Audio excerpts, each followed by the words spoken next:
Yeah, tough. I mean, to be in a position where you're disappointed because you didn't win through to finals, like that's where we want to be. So, you risk it emotionally when you go all in, and I'm proud of the girls for doing that. So they're a bit disappointed, but we sit and wait now. Hopefully there's still a chance a few results go our way, but obviously a bit of disappointment with the result tonight. You had a good chat to them in the circle just then. What was your message? Oh, just acknowledge their disappointment, proud of their efforts, for fighting up until the end. That's what we've come to expect of them. But that it's, we've still got to sit and wait now. So to not live in it for too long, it's sort of like we've got to, live in a bit of uncertainty now and wait and see what happens. So just making sure that they were in that mindset. Scores level three-quarter time, you hit the front last quarter, then they get away with free kicks and then a free 50-metre penalty. Composure in those moments, like especially in 50. Yeah. Did that really cost you?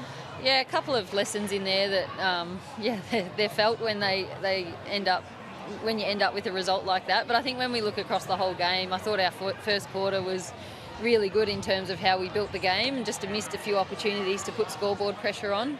Probably just with our entries, maybe could have put a bit more heat on them by entering a bit deeper. When we did that, I thought we looked dangerous. But to Carlton's credit, like the way that they played the game, they might have just handled the ball a little bit better in terms of being able to find an extra one and take 50 metres of territory off that, whereas a few looks like we had in that moment, we were just a little bit more fumbly than they were. So to their credit, they handled our pressure really well, and we've got a bit more work to do.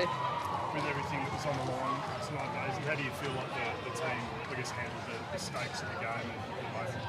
Yeah, in general, I thought they approached it with great energy. They handled the start really well, aside from a little bit of method going inside 50. But like you said, we go into the last quarter and hit the front. I felt like we handled the occasion all right.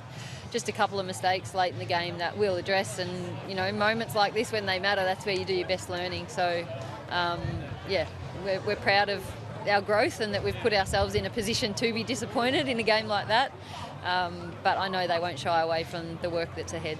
Do you feel like the players, this season, are going to appreciate all the growth and feel good about it, even if you don't, have luck go your way tomorrow? Yeah, absolutely. I mean, there's evidence that we've improved, whether that's our strength and conditioning metrics, our consistency, the number of quarters we've won through the season. Like, there's evidence that we've improved. Are we where we want to be? No, so there's work to do. But I think they'll know that, and they've felt their improvement and ability to go 4 quarters of hard physical footy that Carlton made us play tonight.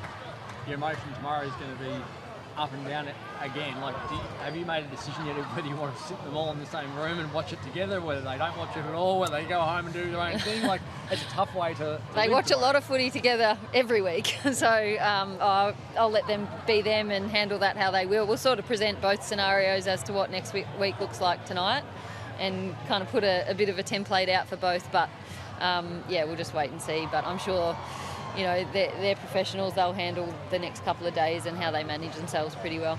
How do you reflect on Dana Walker's career? Hopefully she hasn't played her last game, but obviously announced her retirement during the week. Oh, she's been incredible. I mean, I've been watching and playing against Dana for, the best part of 20 years. She was running around for Western Australia before AFLW started, and she was a pro before the competition demanded you to be, and before women's footy demanded you to be. She's always been an elite runner, tough, brave, and the way that she uses her body to be brave in a contest is something that I remember playing against her, and it's just been a privilege to coach her. I mean, to have her around, her resilience, her wisdom, the way she supported me coming in as a rookie coach, I've really appreciated having someone like Hooks around, because she does. She challenges you, she offers up great insights, but also she leaves no excuses for anyone. When you've got someone who's 37 weeks pregnant, running around, putting out 10K sessions, and turning up the way that she has this year, wanting to get better, it's a great leader to have around, and it leaves no excuses for any of the rest of us. What was the situation with Kelly Gibson and the illness that regarded the second half? Yeah, she just has some sort of gastro, I think it was. I haven't gotten a full update on where she's at, but she was just too sick to go out there. She tried, and we contemplated different looks to just help our rotations, but in the end she was too unwell, so hopefully, I'm sure she's in good hands and she'll get on top of it, but she was just sick.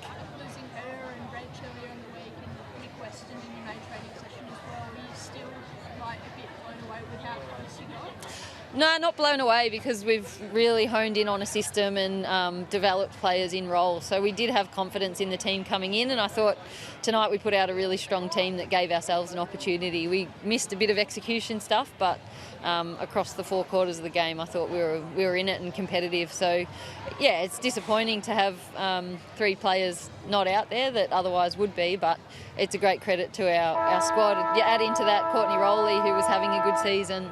Beth Schilling, one of our best backs, goes down early in the year. The way that we've just developed the whole squad and kept adapting and being resilient. We saw it again tonight. Swanee starts back, goes on ball.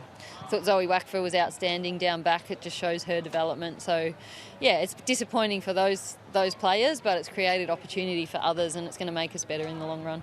What sort of platform do you think it has given you for next year? It probably feels a little while away at the moment, but do you feel like you're well set up now? Oh, next week we'll think about first, but if not next week, based on the results that we get now that it's not in our hands. But I think they've grown in their belief. They're joining the dots between the amount of work that they put in and how competitive they are at training, and how that helps the overall squad's development. And then the really specific work we did fundamentally early in the season, I think, helped as well. So now that we've got a good understanding of how we want to play, we can really double down on that and go to work on our execution and get a bit stronger and fitter again. A young group, they'll just keep improving as long as they're prepared to work, and I've got confidence that they will. Cool, thanks, guys. Thanks. Thank you. Thank you.